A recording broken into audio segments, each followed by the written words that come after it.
Assalamualaikum warahmatullahi wabarakatuh. Hello, perkenalkan nama saya Al-Mukarramah, nomor sambung 20005 AF dari kelas reguler A Akademi Farmasi Yamasi Makassar.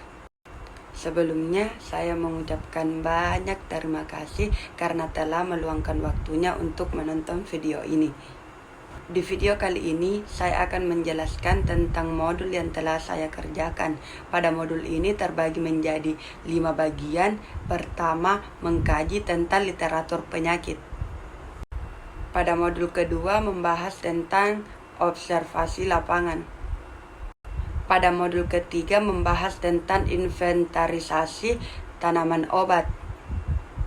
Pada modul keempat, membahas tentang kajian tanaman obat. Dan pada modul terakhir atau modul kelima, membahas tentang rencana inovasi. Tapi sebelum saya masuk lebih, yuk kenal apa itu etnofarmakologi. Etnofarmakologi adalah ilmu yang mempelajari tentang kegunaan tanaman yang memiliki efek farmakologi yang memiliki hubungan dengan pengobatan dan pemeliharaan kesehatan oleh masyarakat atau suku. Dan selanjutnya saya akan membahas kelima modul saya.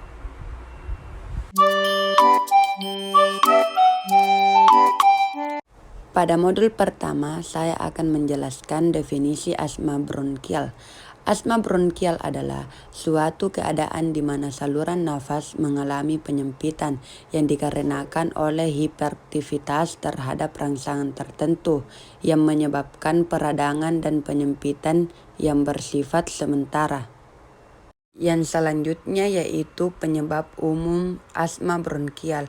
Yang pertama disebabkan oleh polusi udara seperti asap industri atau asap kendaraan. Yang kedua, cuaca atau perubahan suhu yang terjadi secara ekstrim. Yang ketiga, paparan zat seperti serbuk sari, debu, bulu binatang dan bakteri. Yang keempat, stres dan kecemasan yang berlebihan. Yang terakhir atau yang kelima, infeksi virus seperti flu dan pneumonia. Selanjutnya, ciri-ciri dan gejalanya. Yang pertama, ciri-ciri asma bronkial yaitu batuk, bengek, dada sesak, sesak nafas. Yang kedua, gejala asma bronkial yaitu batuk keras, susah bernafas, nafas berbunyi, dada terasa sesak, lemah dan lesu. Selanjutnya yaitu jenis-jenis pengobatan asma bronkial. Yang pertama, pengobatan secara modern yaitu terapi obat, terapi pernafasan, terapi yoga, terapi renang, dan akupuntur.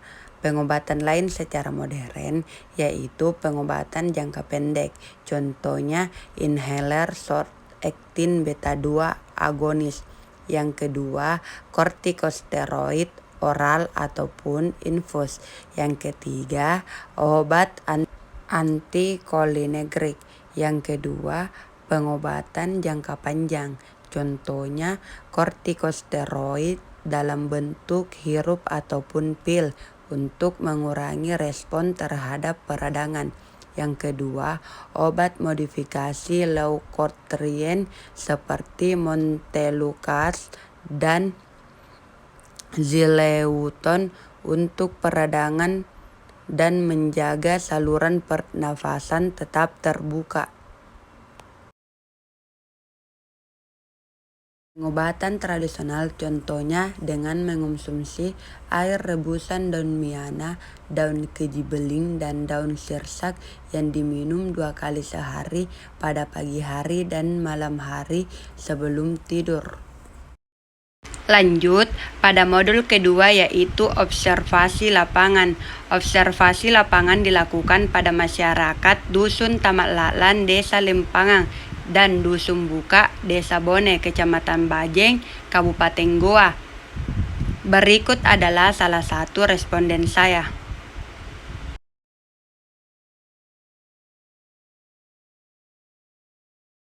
Iya, masih sering karena dia masih mempercayai tanaman herbal dan masih meyakini bahwa tanaman tersebut bisa menyembuhkan penyakit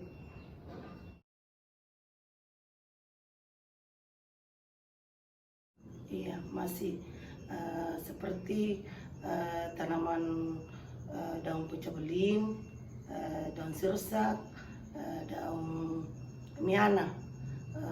Biasa daun miana biasa digunakan untuk penyakit asma dengan sirsak. Begitu juga pecah beling, karena pecah beling itu untuk penyakit batuk disertai dengan asma. Kan kalau asma itu biasanya pertama-tama batuk dulu, baru sesak nafas.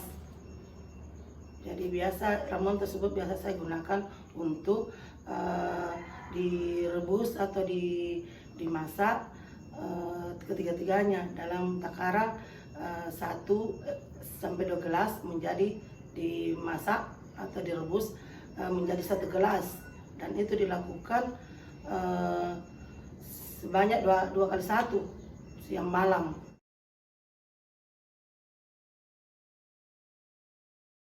Iya, masih menggunakan tabit atau disebut orang pintar, karena dia masih meyakini atau biasa juga terkadang itu penyakit sembuh dengan tabit tersebut.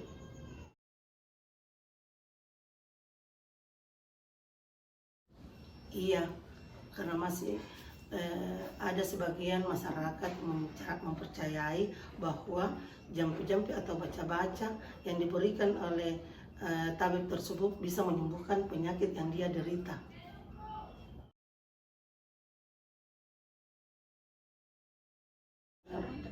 Iya, karena sebagian masyarakat menggunakan bisa mengobati dirinya sendiri melalui obat atau ramuan, ya, ataupun baca-baca doa-doa yang diberikan oleh tabib tersebut. Dan itu sudah menjadi ketentuan dari tabib tersebut bahwa baca-baca atau jampi-jampi ini yang harus dibaca untuk bisa menyembuhkan penyakit tersebut.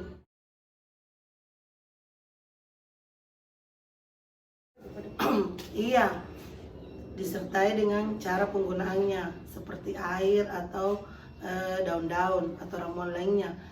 Air biasanya diberikan dengan cara tertentu, seperti air yang sudah kasih jampi-jampi atau baca-baca diminumkan atau dikasih minum sama penderita, kemudian diusapkan pada bagian yang sakit.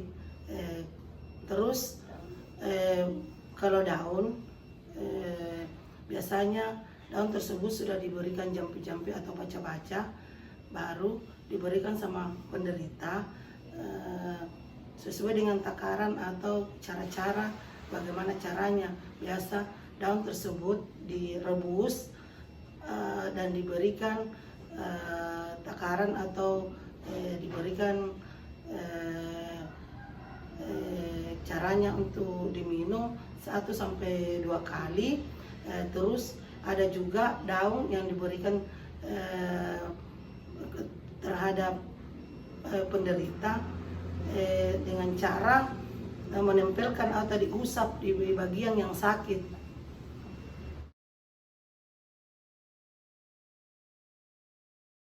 Iya, karena mereka sudah membuktikannya bahwa ramuan yang diberikan terhadap pasien atau penderita penyakit tersebut sudah mendapatkan hasil dan bisa menyembuhkan penyakit yang dia derita.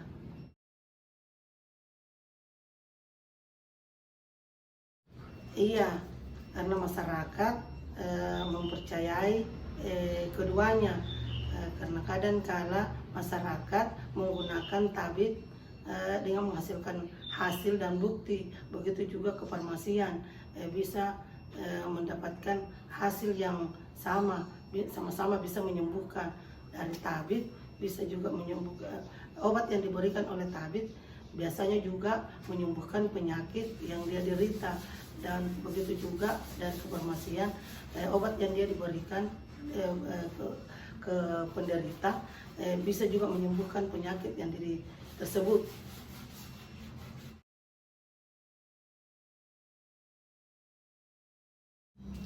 Iya, masyarakat setempat masih sering mengkombinasikan antara obat tradisional dengan obat dokter atau farmasi. Kalau dari ramuan atau dari tradisional, penyakit asma biasanya kita lakukan atau gunakan seperti daun miana, ditambahkan dengan daun pecah beling sama daun sirsa. Begitu juga dengan hati kelelawar, sering juga dikasih makan sama penderita penyakit asma.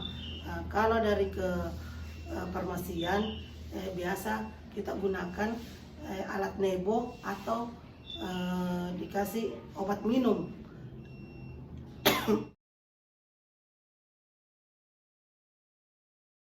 Iya, pelayanan kefarmasian di lingkungan ini atau di daerah ini mudah sekali, seperti pelayanan yang diberikan melalui puskesmas, rumah sakit atau apotik. Biasa juga dikasih pelayanan seperti rumah sakit Seyuso, rumah sakit Thalia, dan rumah sakit Bayangkara. Pada modul ketiga, saya melakukan pendataan terhadap responden saya.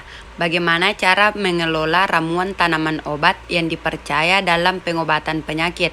Dan ini adalah beberapa informasi cara pengolahan tanaman obat yang saya dapatkan dari responden. Untuk responden pertama atas nama Rosdiana, umur 48 tahun, penyakit asma bronkial. Tanaman obat tradisional yang biasa dia gunakan adalah yaitu daun miana, daun kejibelin, dan daun sirsak. Selanjutnya responden kedua saya yaitu atas nama Almunadira, umur 24 tahun, penyakit asma bronkial. Tanaman atau ramuan yang biasa dia gunakan yaitu tanaman putri malu dan daun sirih. Untuk cara pengolahan dan penggunaan tanaman atau ramuan dari responden pertama yaitu diambil masing-masing 7 lembar daun miana, daun sirsak, daun kejibeling, kemudian ditambahkan 2 gelas air, kemudian direbus hingga air rebusan menjadi 1 gelas, kemudian siap untuk dikonsumsi atau diminum 2 kali sehari pada pagi dan malam hari sebelum tidur.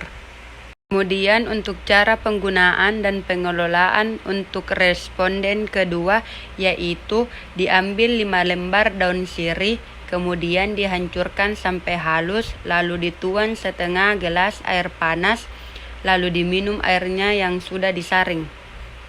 Dan untuk tanaman putri malu diambil kemudian direbus bersama akarnya lalu diminum 2 kali sehari.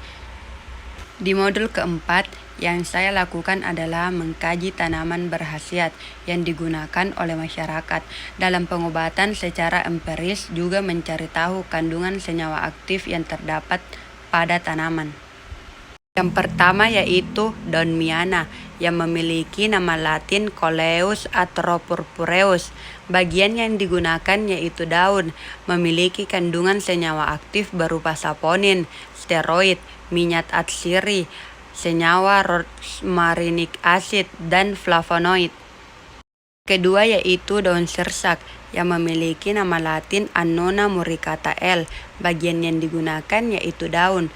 Daun sirih mengandung senyawa aktif berupa asetogenik, minyak esensial, retikularin, lorexomini, kolkularini, anomurini, dan hogenamin.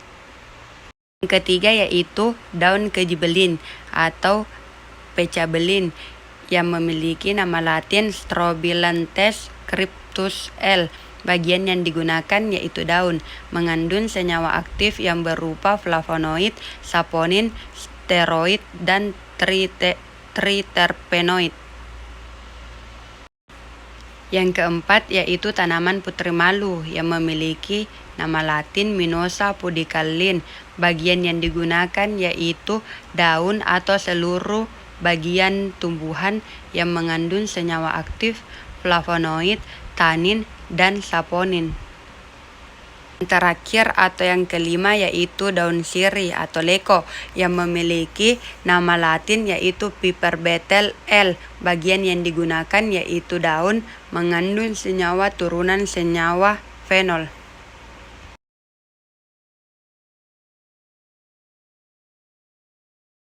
Pada modul kelima, saya akan melakukan rancangan inovasi dari hasil observasi saya dengan membuat produk kreatif,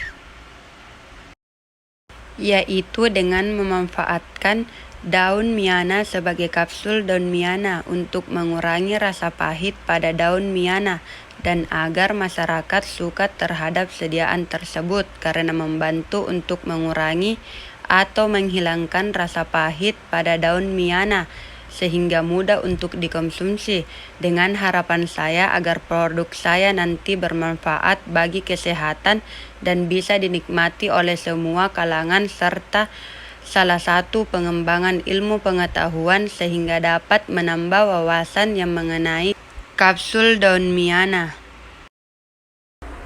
Sekian penjelasan etnofarmakologi dari saya, semoga bermanfaat. Wabillahi taufiq wal hidayah. Wassalamualaikum warahmatullahi wabarakatuh.